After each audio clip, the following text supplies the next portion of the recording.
In this episode, we are going to connect risk governance to the full reality of how technology creates value in an enterprise, because risk does not live in a single box labeled security or compliance. For brand new learners, it is easy to imagine risk as something attached to a system, like a warning label you place on a server or an application.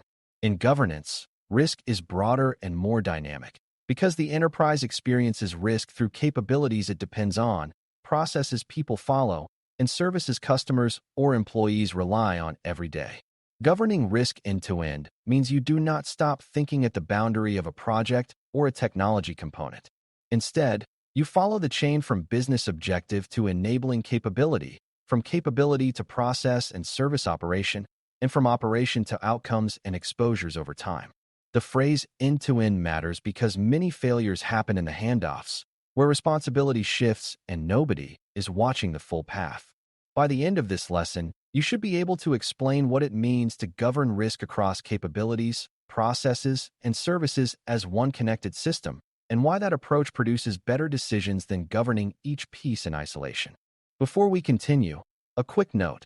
This audio course is a companion to our course companion books. The first book is about the exam and provides detailed information on how to pass it best.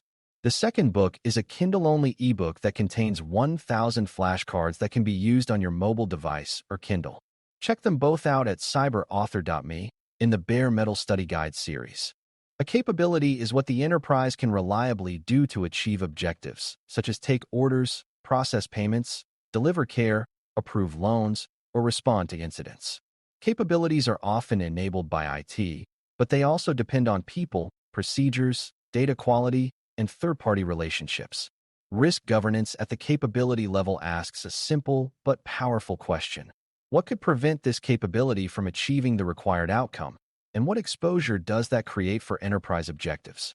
This framing matters because it keeps risk connected to business value rather than to technical components. If you govern only at the system level, you might harden one application while the overall capability remains fragile because a critical process step is manual, unclear, or dependent on one person's expertise. Capability-level governance helps prioritize because it highlights where the enterprise would feel pain if something fails, and it encourages leaders to invest in resilience where it actually matters. It also supports risk optimization because leaders can see trade-offs between improving a capability and accepting certain residual risks. Processes are the repeatable ways work gets done, and they are where many risks are created or controlled day after day. A process can introduce risk through inconsistency, unclear roles, rushed approvals, poor segregation of duties, or incomplete documentation. A process can also reduce risk by ensuring changes are reviewed, access is granted appropriately, incidents are escalated quickly, and data is handled responsibly. Governing risk across processes means treating process design and process adherence as first-class risk considerations, not as secondary details. Beginners often assume that once a control exists on paper, it must be working, but in reality, controls only reduce risk when processes make them real. A control that depends on a process step that nobody follows is not a control, it is an intention. End-to-end governance, therefore, measures process performance and compliance with critical steps, because process reality is where exposure grows or shrinks over time. Services are ongoing deliveries of value, such as a customer portal, an internal identity service, or a data reporting service. Services are not one-time events, and their risk posture changes as demand grows, as dependencies shift, and as the environment evolves. Governing risk across services means monitoring service performance and exposure continuously enough to detect drift, such as increasing incident frequency, declining reliability, or growing dependency on a vendor with uncertain resilience. It also means evaluating risk in terms of customer impact, because service failures are often the point where risk becomes visible to the enterprise. A service might be technically impressive and still be risky if it cannot meet required performance under real usage or if it lacks clear recovery practices. End-to-end governance treats service management as a risk governance activity, not as a purely operational concern. When services are governed this way, the enterprise becomes less surprised by failures because it is watching the signals that show risk accumulating. The end-to-end idea becomes clearer when you picture risk flowing along a chain rather than sitting in a single place. An enterprise objective might be to deliver products quickly with high customer satisfaction. The enabling capability might be order fulfillment, which depends on an online ordering service, inventory systems, and logistics processes. Risk could appear in many places, such as inaccurate inventory data, delayed vendor shipments, weak change practices that cause outages, or unclear escalation procedures that prolong disruptions. If governance looks only at the ordering application, it might miss that the biggest exposure is actually in data integrity or in a manual process step that becomes a bottleneck during peak demand. Governing end-to-end means the enterprise maps the capability, understands the critical processes and services involved, and then applies risk oversight where it most reduces exposure. This is how governance avoids being misled by what is easiest to see and instead focuses on what matters most to outcomes. To govern end-to-end, the enterprise needs clear ownership that matches the chain of value.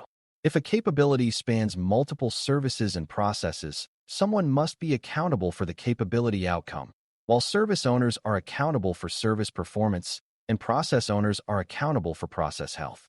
These roles must coordinate, because a service owner might reduce risk in their own area while creating risk elsewhere, such as by adding restrictive controls that slow a process and increase workarounds. End-to-end governance provides a structure for that coordination, often through common risk language, shared metrics, and defined decision rights. When ownership is unclear, risks can fall into gaps, especially during transitions like system upgrades, vendor changes, or reorganizations. A beginner-friendly way to see this is to recognize that every handoff is a risk point, because responsibility shifts and assumptions can break. Governance that follows the chain reduces those handoff risks by making responsibilities explicit and ensuring risk information travels with the work.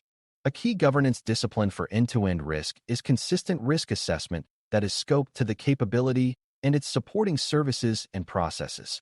This does not mean creating a massive document for every minor change. It means ensuring that the enterprise evaluates material risks using a consistent approach, such as describing likely scenarios, estimating impact, identifying exposures, and selecting treatments that reduce exposure proportionally.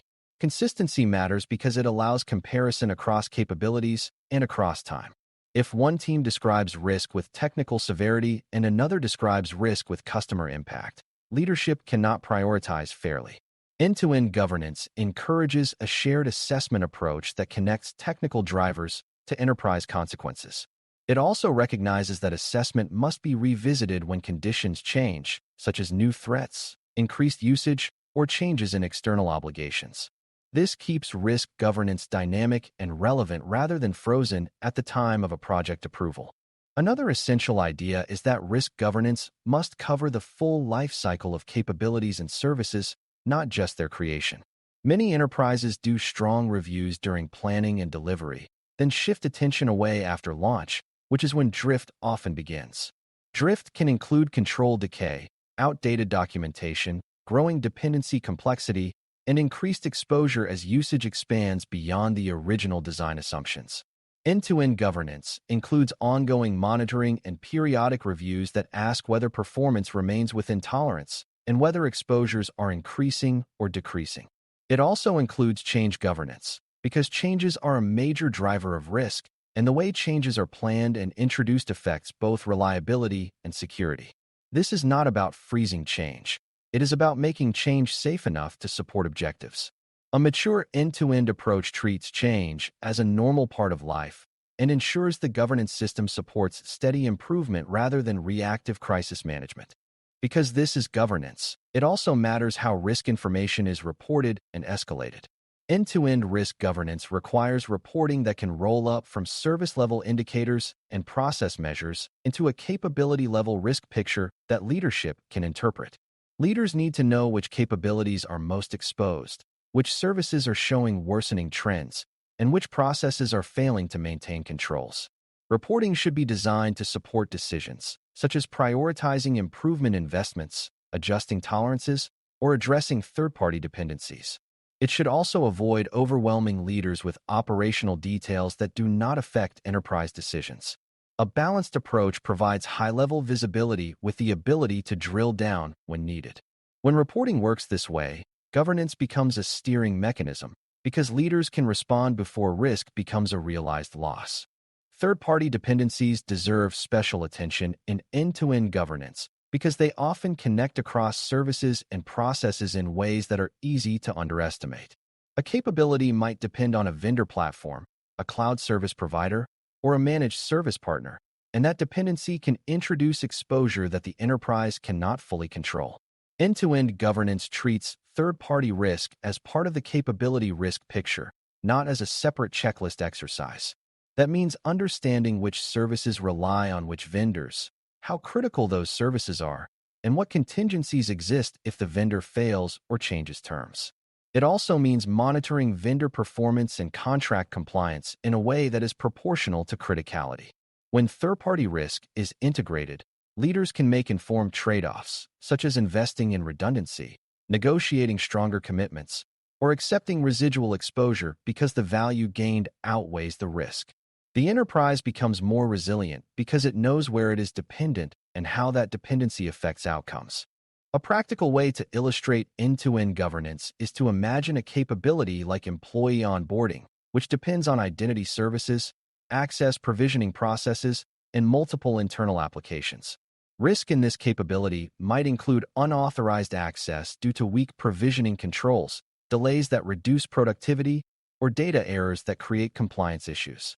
Governing end-to-end would involve ensuring the provisioning process has clear roles and checks, ensuring the identity service is reliable and monitored, and ensuring that onboarding performance measures such as time to productive access are tracked over time.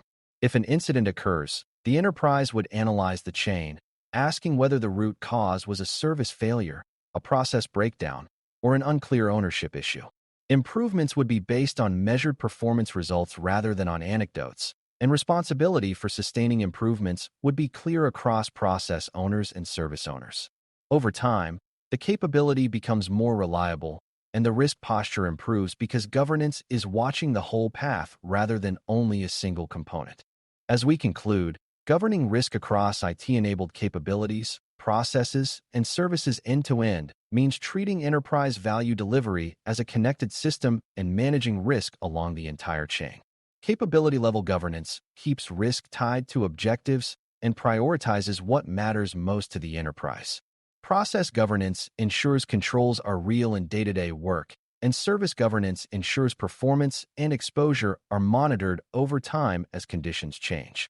End-to-end governance reduces handoff failures by making ownership explicit, using consistent assessment and reporting, and integrating third-party dependencies into the risk picture. When you adopt this mindset, risk governance stops being a set of isolated checklists and becomes a practical way to steer the enterprise toward reliable outcomes with informed trade-offs. If you remember one guiding idea, let it be that risk lives in the connections, and governance earns its value by managing those connections deliberately from objective to operation to sustain performance. Thanks for listening. For more audio courses, daily newsletters, and more, please visit DailyCyber.News.